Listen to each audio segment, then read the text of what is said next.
महोदय, मुझे इस बात से बड़ी प्रसन्नता है कि आप लोग जो आदिम जातियों के हित में अपने अपने तरीकों से कार्य करने में रत रहे हैं और जिन्हें आदिम जातियों की सेवा करने का प्रयास करने वालों के सामने आने वाली समस्याओं से अब तक काफ़ी परिचय हो गया है।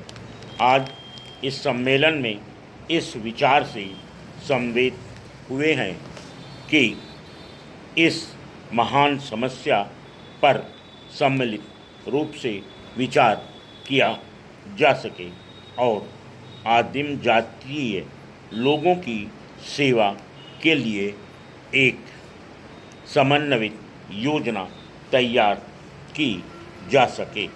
भारत के संविधान ने देश की सरकार का यह अनिवार्य कर्तव्य विहित कर दिया है कि वह इस समस्या पर विशिष्ट ध्यान दे। अपने इस अनिवार्य कर्तव्य का पालन करने के लिए सरकार ने इस कार्य की देखभाल हेतु एक विशिष्ट पदाधिकारी नियुक्त किया है। आप सब लोग श्री लक्ष्मीदास श्रीकांत को जानते हैं।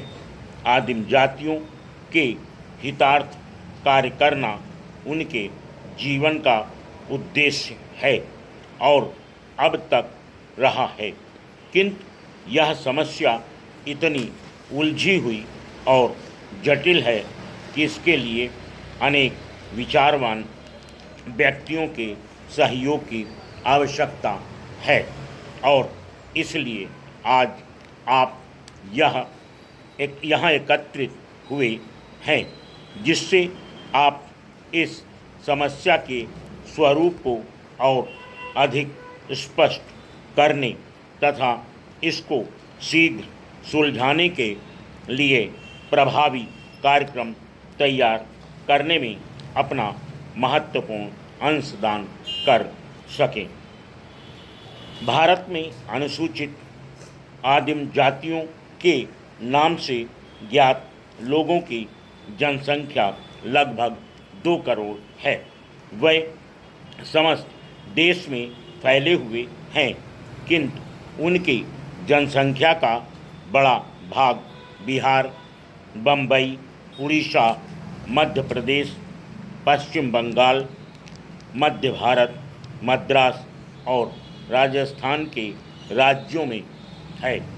उनमें संबंधित अनेक समस्याएं हैं जिनका सहानुभूतिपूर्ण और समझबूझ से हल करना आवश्यक है। वह देश की अन्य जनसंख्या से बहुत बातों में भिन्न हैं। उदाहरणार्थ उनकी भाषाएं विभिन्न हैं, उनके रीति रिवाज भिन्न हैं, उनके रहन सहन का तरीका अलग है और साधारणतया यह कहा जा सकता है कि वे इन विभेदों के कारण अन्य लोगों से सहज में ही अलग पहचाने जा सकते हैं। परस्पर भी वे लोग एक दूसरे से बहुत भिन्न हैं। विभिन्नताओं के कारण उनकी समस्या को सुलझाना कठिन हो जाता है। वे देश के अनेक भागों में जंगल भरे पहाड़ी क्षेत्रों में रहते हैं और इसलिए उन तक पहुंचना सरल बात नहीं है। इस कारण भी वे समाज के अन्य लोगों से न्यूनाधिक अलग बने रहे हैं। यह स्वाभाविक है कि वे लोग शिक्षा में अन्य लोगों से पिछड़े हुए हैं और उनकी आर्थिक स्थिति भी खराब है। कुछ स्थानों में तो उन्होंने खेती बाड़ी आरंभ कर दी है, किंतु अनेक स्थानों में वे अभी स्थायी दृष्टि से कृषक नहीं हो पाए हैं। वे जो कुछ खेती बाड़ी करते हैं वह भी बहुत ही पुराने युग की सी है।